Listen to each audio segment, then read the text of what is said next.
Just like my body hasn't gotten back to like where it was before I had it. The virus may have left her body, but 2.5 months after contracting COVID-19, this 29-year-old woman still has a long road of recovery ahead of her. There was not a single day I didn't have a fever. Back on May 16th, Janelle Mildenberger started experiencing COVID-19 symptoms that lasted 3 weeks. Like chest pain. At the beginning, I had lack of appetite, so I lost like 10 to 15 pounds that I didn't need to lose. And I had some like digestive issues, like a bit of like a cold type feeling. But yeah, the worst part was definitely the fever. But Janelle isn't bouncing back like she thought she would. When I was sick, it was definitely a different like set of symptoms. Now it's more like fatigue. I have like muscle pain, joint pain.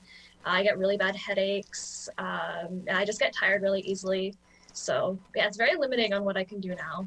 Infectious disease expert Craig Jenny says Janelle isn't alone. But we're also seeing people that have cleared the virus, but still are suffering some, knock-on effects, whether that is fatigue or something more severe, such as permanent lung damage.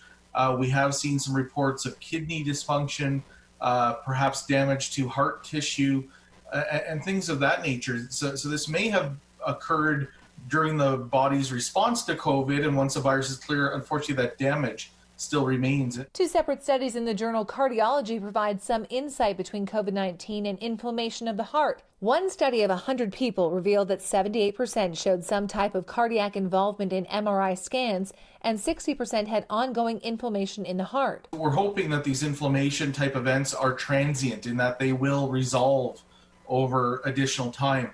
We have to keep in mind that COVID, although we think of it as a respiratory disease, and for the most part it is, the virus can infect other tissues. While Janelle takes it one day at a time, she is concerned about her future, as well as the future of the other so-called long haulers. I can't work more than 3 hours at a time, and I can pretty much work 3 days a week.